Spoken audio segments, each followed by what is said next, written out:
Hey listeners, how are you? I hope that you are happy, hearty, and healthy. Welcome back to this video series on innovative descriptive statistics. I am Guru Shah, and right now we are in level 1, section 3. And the topic is nothing but types of series. Actually, understanding the concept types of series in statistics is very crucial because the formula of the summary measures changes based on the types of series. Okay, the types of series it comes from the way we collect data and the way we organize it. Okay, as we all know, statistics is science of collecting, organizing, presenting, analyzing, and interpreting data. The types of series is associated with the collection and the organization part. Uh, Mainly the organization part. How we organize our data is crucial, right? Similarly, the types of series and understanding the concept is very crucial. We have three types of series in statistics. One is individual series, another is discrete series, and the last one is continuous series. Coming to the individual series. Individual series is nothing but a basic series. Okay, let's delve into the examples. Imagine that you are in a class of totally 80 students and you all have gone through a test and the maximum mark of the test is 10, okay, from 1 to 10. And again, imagine that your teacher is asking you all to tell your marks scored in the test. And imagine that she is writing down or noting down the marks by putting a comma. What may be the response? The responses would be 5, 2, 1, 9, 7, 4, 3, 2, 3, 1, 5, 10, like that. Okay. Actually, the responses will be from 1 to 10. Okay. Imagine that the teacher is writing everything by putting a comma for 80 students. That is, the observation will be 80. Totally, she will have 80 observations. There will be nothing special in the series, just there will be observation. Frequency will not be denoted. Directly the observation will be noted by putting a comma. This type of series is known to be an individual series. But this types of series is actually not that much convincing or that much easier for the researcher to identify or to suddenly access things. Okay. And that's why we have got another series which is more convenient than this, that is known to be an discrete series. Imagine the same teacher is converting the individual series into discrete one, okay, which is more convenient for her. She have created two columns, and the first column is an observation column.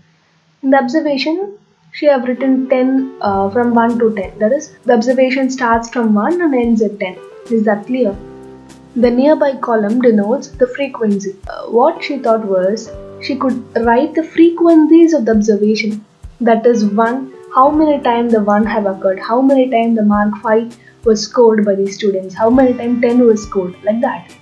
This type of series, that is the series along with the frequency, is known to be a discrete series. Okay. And we have another type of series which is more advanced than the discrete series, and that is said to be an continuous series. Continuous series is nothing but the next level of discrete series. Okay. When do we use continuous series? We use continuous series whenever the data points are very large and whenever they are less repetitive, as well as whenever they have decimal places. Saying that whenever we have decimal places we use continuous data is not that much appropriate, but to some extent you can understand in that way. Okay. Less repetitive, what does it mean? Let me go back to the same case, what we have seen before. That is, the marks scored by students. The marks scored by students are grouped from 1 to 10. Okay. Imagine that a student is scoring 5.5 and a student is scoring 2.25. How these will be included in the discrete series? That's impossible. There is one way we can write like this. that is, we can elaborate the observation. Right now the observation is only from 1 to 10, 1, 2, 3, 4, 5, 6, 7, 8, 9, 10.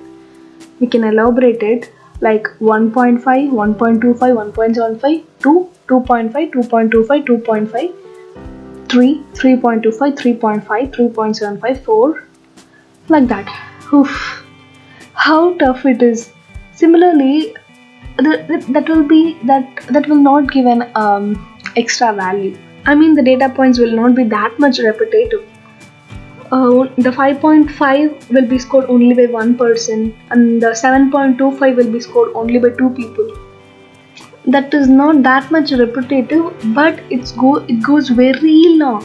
Even discrete series will become clumsy when we try to use like this. So, in order to avoid all these, a new series emerged, that is continuous series. In continuous series, we will group the observations. For example, from 0 to 2, from 2 to 4, from 4 to 6. Like that, we will group. And all these 1.5, 2.25 problems will be solved. In the class of 0 to 2, every other minor points of 1 and 2 comes. Like 1.5, 1.25 will be covered in that class itself. And from 6 to 8, everything like 6.25, 7.5, 7.75 will be covered. It will be much better. Continuous series is much better when this type of values are there. Come, let's apply this. I've grouped the data points into classes, and the classes are 0 to 2. I have assigned like this: 0 to 2, 3 to 5, then 6 to 8, and 9 to 11. Okay, it's as good as that. And let me put all the frequencies. From 0 to 2, I have this much. And here the beauty is all the 1.5, 1.25 problems will be solved. This is the advantage of continuous series. And as I said before, there are two types of series. One is inclusive and the other is exclusive. Now we are talking about inclusive series. Okay. When we take the class of 3 to 5, the problems of 4.25, 4.75 will be solved. Okay. But if we have carefully watched the thing, we would have gone through a doubt. If the series starts from 0 to 2 and the next class starts from 3 to 5, what about through 2 to 3? If I got 2.75 marks, where should I mention? Should I mention in the first class, that is 0 to 2, or else in the second class 3 to 5? I have no option, right? This is the drawback of inclusive series. And the full-fledged series in which no problems occur is exclusive series. Imagine that I'm writing like this. My first series is 0 to 2, my second series is 2 to 4, my third is 4 to 6, fourth is 6 to 8, and the fifth is 8 to 10, and the sixth is 10 to 12. Imagine like that.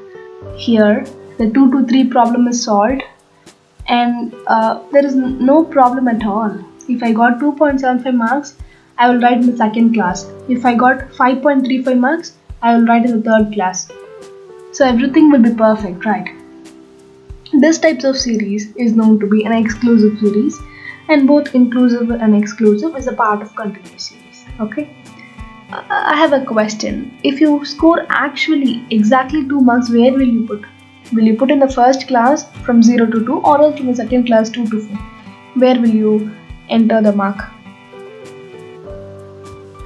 It's actually in the exclusive series, the upper class limits are excluded.